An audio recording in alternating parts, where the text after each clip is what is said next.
네, 안녕하십니까. 한국경제TV 와우넷 이상로입니다. 자, 젊음의 패기로 시장의 관록으로 여러분들께 좋은 종목을 엄선해서 이번 주 상한가 분석을 통해 이번 주에 크게 올라갈 수 있는 종목군들을 여러분들께 소개를 해드리도록 하겠습니다.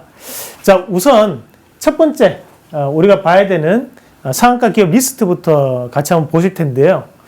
자, 일단은 월요일, 화요일, 수요일, 목요일까지 이어졌던 상한가 종목군들입니다. 월요일 같은 경우에 현대사료와 한일사료 같은 기업들, 우리가 이제 사료 관련주들이 강한 상승세를 좀 보였던 것을 볼 수 있고, 뭐 UNI나 자연환경 같은 기업들도 상한가를 갔습니다. 자, 화요일 날 같은 경우에도 다시 한 번 더 현대사료와 한일사료가 강세를 보인 그 누보까지도 다시 사료 관련주들이 강한 상승세를 좀 동반하는 그런 모습이 나타났습니다. 자, 미코바이오메드와 CBI 같은 경우에도 상한가를 가는 모습이었는데 항체 관련된 이슈로 인해서 상한가를 가는 모습, 그 CBI는 최대 주주에 대한 부분으로 강한 상승세를 좀 동반하는 모습이었습니다. 자, 그리고 수요일도 또다시 한 번 더 현대사료 상한가를 이어졌는데요. 여기 특징적인 것은 이제 철강 관련주들이 강한 모습을 보였다는 거고, 그리고 원전 관련주도 등장을 했고, 그 총리설에 힘입은 종목군들도 등장을 하게 되었다는 겁니다. 자, 그리고 이제 목요일로 넘어가면 목요일에는 많은 상한가 기업들이 등장을 했습니다.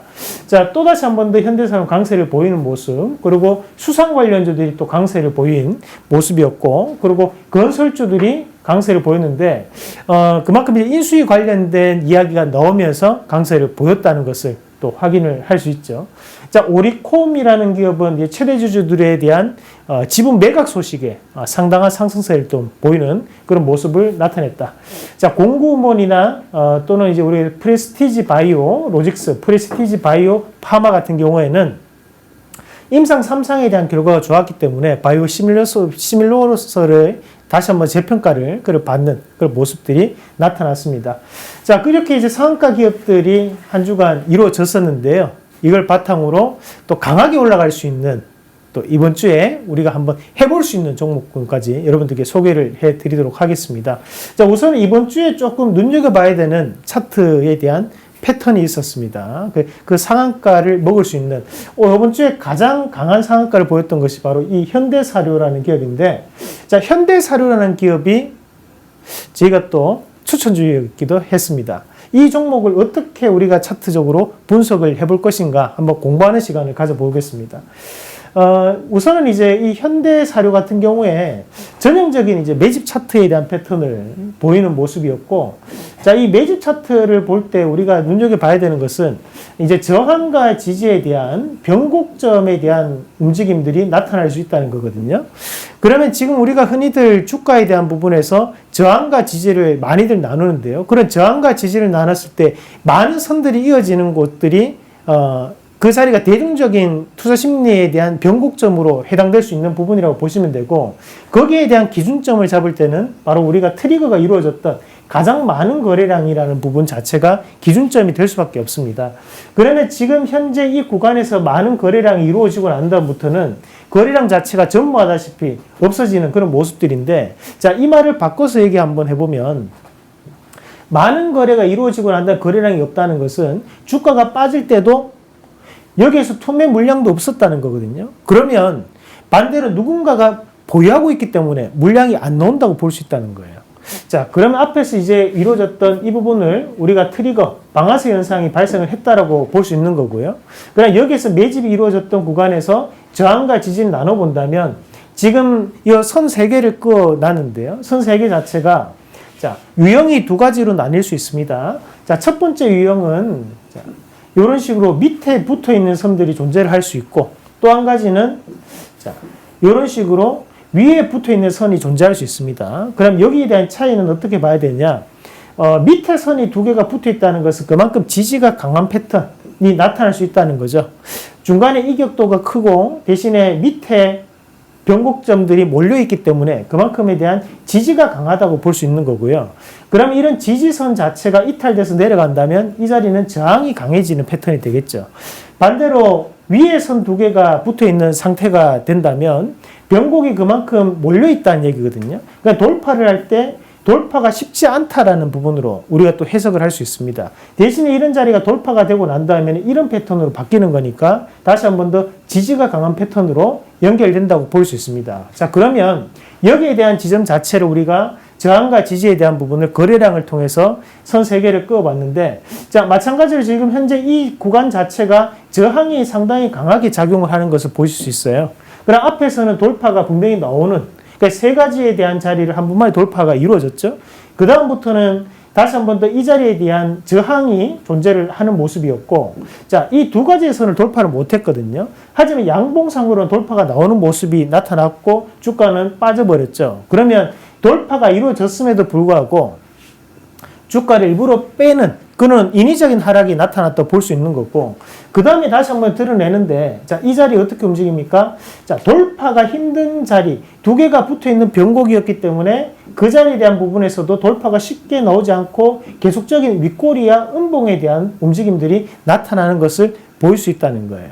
자, 그러면 그렇게 힘들게 저항을 가지고 있던 자리를 이번에 돌파를 해서 넘어왔다는 거죠.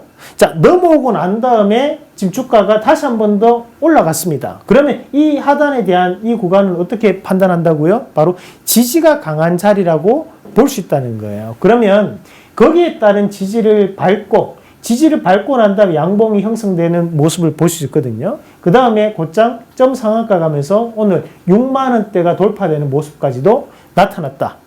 자, 뭐 단기간에 이 자리 자체가 현재 형성되는 것이 18,000원 밴드인데, 지금 단기간에 지금 주가가 점 상한가를 여러 번 이루어내면서 약 400% 이상 주가가 크게 올라가는 모습이 나타났습니다.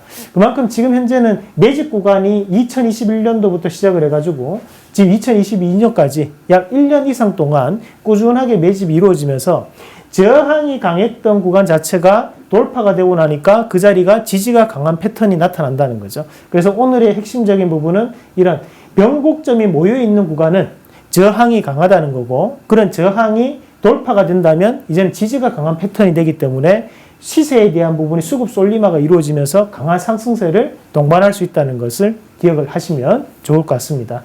자, 그러면 또 다음 우리가 이번 상한가 종목군들에 대한 테마를 분석을 한번 해보셔야 될 것 같은데, 지금 상한가 갔던 종목군들을 유심히 잘 보시면 2가지에 대한 키워드가 등장을 하게 됩니다. 첫 번째가 바로 이제 러시아에 대한 키워드가 등장을 하게 되고요. 또 한 가지가 바로 인수위에 대한 키워드가 등장을 하게 됩니다. 이 러시아라는 얘기가 나오면서 이제 곡물과 철강, 그 수산물 관련주가 강세를 보이는 모습이었거든요. 자, 곡물 얘기가 나오면서 우리가 이제 사료에 대한 부분 자체가 이슈가 되었죠. 사료 가격이 인상될 것이라는 기대감. 자, 그만큼 이제 러시아에 대한 전쟁이 현재는 장기화가 되고 있는 양상이고, 우리가 이런 장기화가 되면서 인플레이션에 대한 압박도 훨씬 더 강해지고 있는 그런 상황이라고 볼 수 있는데, 자, 러시아가 여기서 우리가 알아야 되는 내용이 러시아라는 국가가 차지하고 있는 이 원자재에 대한 부분의 수출 물량이 상당히 많다는 겁니다. 그러면 우리가 흔히 러시아가 총 4가지 정도에 대한 수출을 많이 하는 원자재가 있는데요. 자, 먼저 원유가 될 수 있겠어요.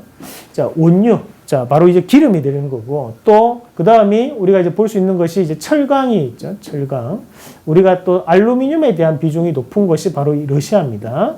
자, 그리고 또 볼 수 있는 것이 우리가 천연가스를 볼 수 있죠. 자, 천연가스에 대한 부분이 또 나타날 수 있고, 자, 그리고 이제 곡물에 대한 부분도 나타날 수 있죠. 자, 그리고 나머지 한 가지가 바로 이제 요소에 대한 부분입니다. 예전에 이제 요소수 사태에 대한 부분 얘기를 들어보셨을 겁니다. 그때 그 부분이 러시아가 지금 현재는 많은 생산을 담당하고 있는 것이 바로 요소에 대한 부분이라는 건데, 자, 여기서 봐야 되는 것이 우리가 지금 현재 곡물 같은 경우에도 우크라이나도 그렇고 지금 현재 러시아도 그렇고 많은 생산을 하고 있다는 거예요. 글로벌적으로. 그렇다 보니까 전쟁이 장기화가 되었을 때 아직까지 사실 옥수수 선물 가격이라든지 또는 대두 선물 가격이 크게 바뀌지는 않았어요. 하지만 우려감 자체가 시장에 작용한다고 봐야 되거든요. 자, 그런 철강도 마찬가지로 러시아에 대한 철강 기업이 부도 사태가 이루어지면서 부도 위기에 오면서 거기에 따른 우려감이 지금 작용을 했다는 거예요. 자, 이 두 가지 기업의 공통적인 특징이 뭐냐? 최근 들어서 소외가 되었던 기업들이라는 거죠.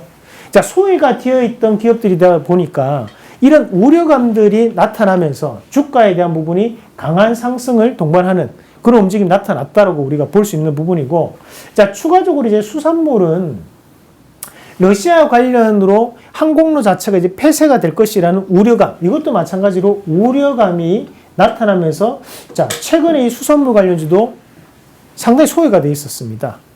자, 우리가 일본에 대한 후쿠시마 그 수산물에 대한 부분 자체 이슈가 되고 난 다음에는 계속적으로 소외가 되어 있었음에도 불구하고 강하게 상승세를 동반했다는 것은 그만큼 지금 러시아라는 키워드를 가지고 있는 기업들은 우려감을 가지고 있고, 또 한 가지 소외가 되어 있던 종목군들이 순환매에 동참함으로써 지금까지 소외가 되어 있다 보니까 낙폭이 컸고 거기에 따른 강한 상승세를 단기간에 펼쳐내는 그런 모습들이었다.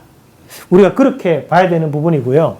자, 두 번째 이제 인수위에 대한 부분인데 이거는 좀 중요하게 봐야 됩니다. 별표 3개 해놓겠습니다. 자, 왜 이 부분을 중요하게 봐야 되냐면, 자, 우선은 이제 총리설이 나오면서 안철수 관련주가 강한 상승세를 보였어요.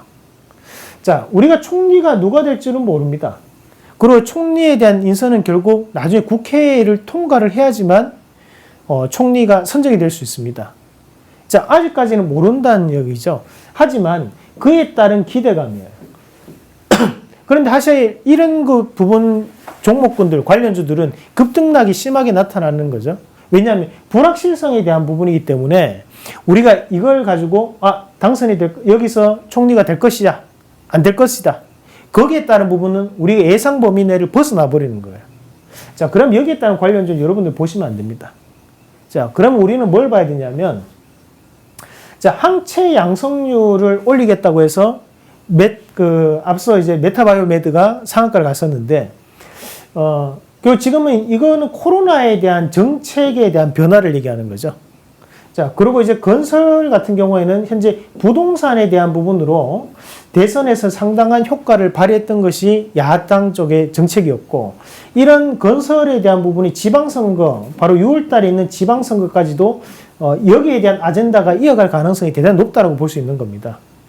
자, 그러면 정책적인 분위기가 코로나도 결국 지금 당장 해결되지 않다 보니까 앞으로도 이런 항체 양성률에 대한 조사를 해야 되고 통계를 해야 된다는 것이 부각이 된다면 데이터와 더불어 이런 항체 양성률 관련된 주가에 대한 움직임이 꽤 나타날 수 있다고 볼 수 있죠. 그러니까 이 상한가가 한 번만에 이루어지고 난 다음에 끝난 상한가는 아니라는 거예요. 자, 그리고 이제 건설주들도 결국 아젠다 자체를 극과 극에 대한 대립되는 아젠다로 계속적으로 끌고 가야지만 야당 쪽에서 선거가 유리해질 수 있는데, 그런 관점을 본다면 6월달 지방선거까지도 부동산에 대한 이슈가 이어갈 가능성이 대단히 높다는 거죠. 자, 그러면 지금 현재 야당이 취하고 있는 포지션이 상당히 적대적, 그러니까 강대치를 계속적으로 취하고 있거든요.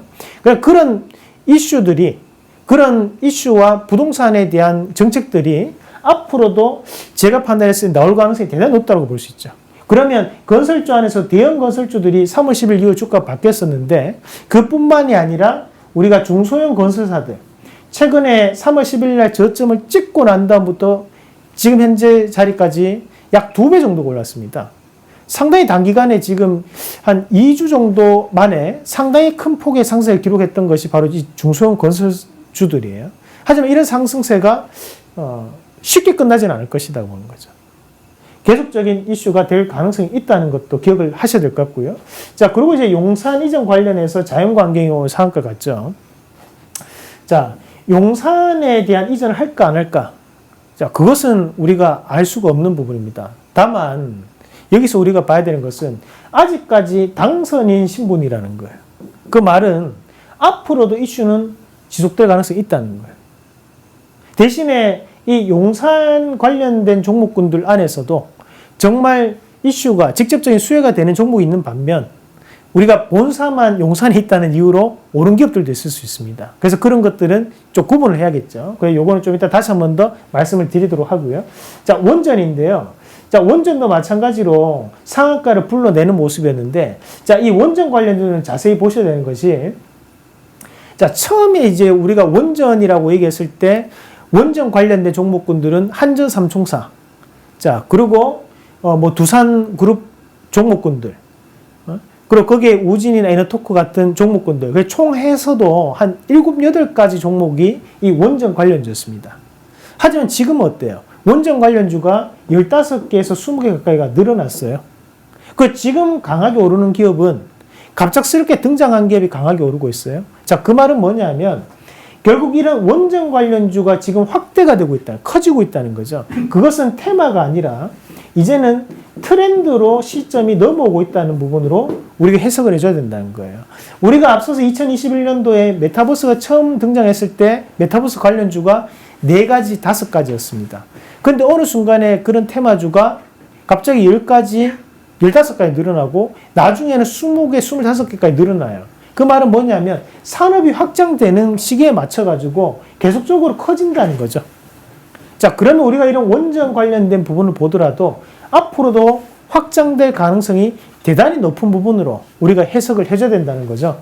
자, 그러면 이렇게 종목을 봤는데 또 나머지 우리가 최대 주주에 대한 최근에 변경 이슈나 또는 지분 매도 이슈로 또 상한가를 가는 기업들이 있습니다. 자, 이런 기업들은 대신 단발적인 호재로 봐야 됩니다.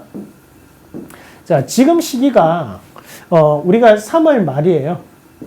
그 말은 뭐냐면 재무제표상에서 대한 감사 의견이 나오는 시기, 그리고 기업들이 결산을 마치는 시기라는 거죠. 자, 그러면서 최대 주주가 변경될 수 있는 부분, 자, 양수도에 대한 계약 체결이 많이 이루어질 수 있거든요. 그래서 이런 것들 우리가 미리 예측하기 대단히 힘든 것들, 그 일회성에 대한 상승들이라고 저는 보고요. 지분 매도도 마찬가지입니다. 자, 그리고 감사 의견에 대한 적정에 대한 부분을 생각하면서 우리가 투자를, 상한가를 예단하기는 대단히 어렵다. 자, 우리가 감사 의견은 적정과 비적정이 있습니다. 자, 비적정은 이제 안일비자, 그러니까 적정한 것이 아니다라는 거죠. 그런 적정한 것이 아니었을 때는 어떻게 되느냐? 결국에는 관리 종목 지정이라든지 상장 폐지까지 위기가 올 수 있기 때문에, 자, 감사 의견 적정으로 상한가하는 기업들은 그만큼 부실했는데, 생각보다는 재무제표 잘 나왔네? 그래서 상한가를 가는 거예요. 그러니까 이런 기업들은 투자를 하면 된다, 안 된다. 자, 이런 것들은 과감하게 제외를 하고 봐줘야 됩니다. 자, 그러면 최대주주 변경 같은 경우에도 좋은 회사는 팔지 않겠죠. 그럼 이런 것들은 단발적인 거기 때문에 우리가 접근하기 어려운 거고, 감사 의견에 대한 적정도 일시적인 부분이기 때문에 어렵다고 봐야 되는 거고. 자, 그리고 이제 임상 3상이 통과가 되면서 상한가를 갔던 기업들도 있었어요. 자, 이건 어떻게 봐줘야 되냐? 최근에 임상 3상을 통과하지 못한 기업들도 많아요. 하지만 어떻게 임상 3상을 통과했느냐? 결국 바이오 시밀러였거든요. 자, 우리가 바이오 시밀러 같은 경우에는 제약으로 따지면 우리가 이제 제네릭, 그러니까 복사약과 비슷한 구조를 가진다고 보시면 되는데요. 그만큼 그 전에 있던 원조가 있고 거기에 따른 부분 자체를 바이오시밀러로 만들어내는 것들입니다. 그러면 진입장벽 자체가 생각보다 조금 수월하고 통과에 대한 부분도 조금 더 수월하다고 볼 수 있는 거죠. 자, 대신에 이런 것들은 회사에 대한 내부적인 자료들이 될 수 있기 때문에 우리가 미리 예단하는 건 대단히 어려운 부분이에요. 그래서 저는 이번 주에 대한 움직임을 봤을 때 결국에는 이 인수위 관련된 부분은 연속적인 상승이 나올 가능성이 대단히 높기 때문에 우리가 이쪽으로 좀 더 지금 현재 시장에서는 상한가를 집중해 봐야 되지 않겠나, 그런 말씀을 좀 드리고 싶고요. 자, 그러면 앞에서 이제 봤던 것들을 좀 더 중점적으로 봐야 되는데, 자, 우리가 이제 용산 이전 관련해서 용산 관련주들이 엄청나게 움직임이 나타났습니다. 이유는 바로 이 용산의 본사를 가지고 있다는 이유였거든요. 그러면 깨끗한 나라나 뭐 크라운 혜태홀딩스, 크라운제가, 비비안, 지능기업, 뭐 대원미디어, 바른손 E&A, JCN 시스템, 뭐 중앙이너비스, LG, LS 네트워크스입니다. 자, LS 네트워크스 그리고 아모레퍼시픽까지 이런 종목군들이 지금 현재 용산의 본사가 위치했다는 이유만으로 강하게 움직임이 나타났어요. 자, 하지만 이런 종목군들은 뭐다? 용산의 본사를 가지고 있다는 것만으로 상한가를 또다시 한 번 더 가는 것은 어렵다고 봐야 된다. 저는 개인적으로 이런 용산 이전 관련주가 연속성이 있다고 판단해요. 충분히 지금은 연속성이 있다고 볼 수 있는데, 다만 이 테마 안에서도 갈 수 있는 테마가 있고 못 가는 테마가 분명히 존재를 하거든요. 그러면 지금 현재 우리가 봐야 되는 것이 여기에 따른 부분, 용산의 본사를 가지고 있다는 부분으로만 상한가를 가는 것은 어렵다는 거죠. 그럼 여기는 과감하게 우리가 포기를 하고 봐야 됩니다. 자, 이런 것도 포기를 하고요. 그러면 용산 관련주는 어떤 용산 관련주를 봐야 되느냐? 자, 이쪽을 봐야 되죠. 결국에는 용산 주변을 개발했을 때, 용산 주변이 개발이 들어갔을 때, 또는 그쪽으로 이전을 했을 때 거기에 따른 시스템을 구축을 한다든지 또는 뭔가에 대한 장비에 대한 납품이 가능한 기업이라든지 이력이 있는 기업들이 또다시 한 번 더 부각될 수 있다는 거예요. 자, 우리가 생각했던 기업이 자연과 환경이라는 기업이었는데, 자, 이 기업도 마찬가지로 용산역에 대한 숲길 조성 사업을 수주했던 이력이 있습니다. 자, 지금 용산 주변에 공원을 짓는다는 얘기를 하거든요.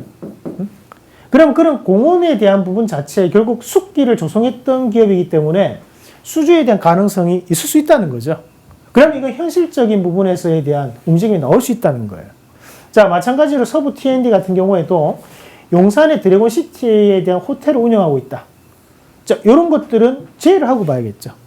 왜? 운영한다고 해서 올라갈 수는 없는 거니까 현실적이지 않다는 거예요.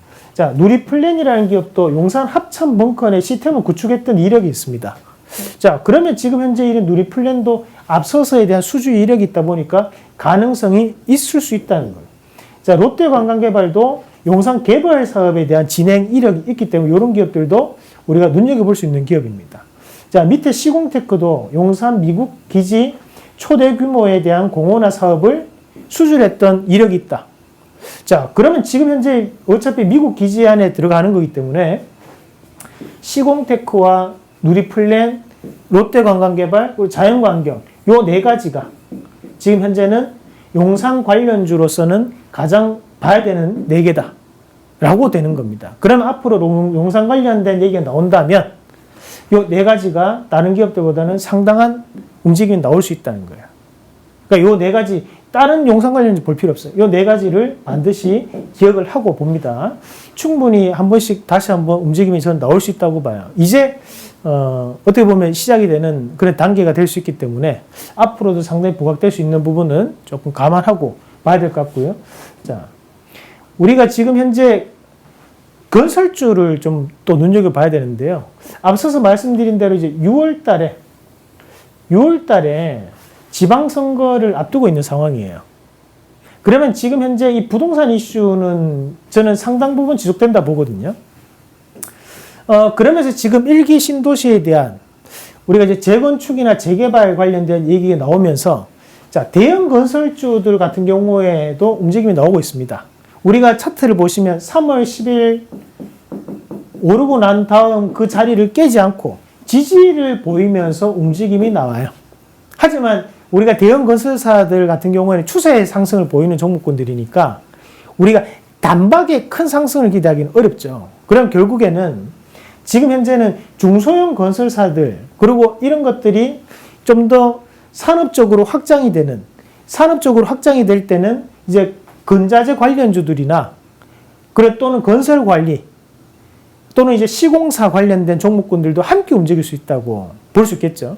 그러나 거기에 따른 부분에서 이제 중소형 건설사들을 우리가 눈여겨봐야 되는 부분 그리고 SOC도 함께 테마가 확장될 수 있습니다. 그래서 지금은 대형 건설사들은 긴 흐름으로 봐야 되는 종목군들이라 보면 나머지 중소형 건설사들 같은 경우에는 우리가 조금은 트레이딩 관점으로 대응을 할 수 있는 그래서 이번 주에 움직임이 나올 수 있다. 그러니까 여기 안에 있는 종목군들로 우리가 상한가를 한번 노려보는 것도 저는 좋은 방법이다. 그런 말씀을 좀 드리고 싶고요. 자, 그리고 또 한 가지가 이제 방산주입니다. 자, 최근에 북한이 예사롭지 않습니다. 계속적인 미사일에 대한 얘기가 나오고 있는 상황이고, 우리가 이제 자주국방에 대한 부분이 강조될 수밖에 없는 글로벌 분위기예요. 자, 러시아와 우크라이나에 대한 전쟁이 장기화가 되고 있고, 러시아가 지금 현재 생화학 무기에 대한 발사 가능성도 지금 유럽이나 또 미국에서 언급하고 있는 상황입니다. 결국 우리나라는 우리가 지켜야 되는 상황인데요. 그렇다 보니 북한과의 강대강 대치에 의해서 방산무기에 대한 수출도 지금 현재 계약이적인 성격이 상당히 강하다고 봤을 때 대형주들에 대한 흐름은 이어간다고 보거든요. 그리고 5월 달에 다시 한 번 더 인공위성에 대한 발사 가능성 있죠. 그런 것들. 인공위성은 결국 원리로 봤을 때 미사일과 똑같은 원리거든요. 그러면 좋게 보면 우리가 우주항공이지만 나쁜 쪽으로 본다면 이제 방산 무기와 관련된 부분이기 때문에 자, 그러면 여기에 대한 부분의 이슈는 앞으로도 따라서 나올 가능성이 높다. 자, 그리고 계속적인 청와대 이전에 대한 얘기가 나온다는 것은 국방력 강화에 대한 가능성이 대단히 높은 부분으로. 왜냐, 전술 장비를 재배치를 해야 됩니다. 그러면 그런 과정이 이루어졌을 때 안에 있는 종목군들 강하게 조금 더 가볍게 라이트하게 움직일 수 있는 종목군들이 대단히 있을 것이라고 보고, 자, 우리가 지금 한국항공우주나 하나에어로스페이스, LG 넥스원, 그리고 하나, 풍산 이런 기업들은 조금 규모가 큰 기업들이에요. 그러니까 이런 기업들은 추세적인 움직임이 나온다고 봐야 되는 거고요. 대신에 나머지 빅텍이나 쌍용정보통신, 퍼스텍, 휴니드, 스페코, 포메탈, 한일단조 이런 기업들은 가볍게 트레이딩 관점으로도 우리가 볼 수 있는 기업들. 그래서 저는 이번 주에 방산과 건설, 그 한 가지 더 한다면 용산 관련된 종목은 좀 지켜보는 게 좋다. 그렇게 말씀을 좀 드리겠고요. 자, 오늘은 우리가 이제 첫 번째 시간이기 때문에 거기 안에서도 좀 더 우량하면서 여러분들이 공략할 수 있는 기업 두 가지를 제가 한번 뽑아서 한번 말씀을 드리겠습니다. 자, 저는 이번에 한미글로벌과 휴니드를 말씀드릴 텐데, 자, 한미글로벌 같은 경우는 이제 건설관리 기업입니다. 건설관리 기업이기 때문에 우리가 건설사들에 대한 민간 개발이 늘어났을 때 그런 부실 시공을 막을 수 있는 기업. 자, 그리고 또 한 가지에 대한 투자 포인트가 더 있는데요. 자, 그것은 제가 다음 여러분들과 함께하는 온라인 공개 방송 때 숨겨져 있는 호재를 또 하나 말씀을 드리도록 하고요. 자, 하나는 이제 휴니드 방산주죠.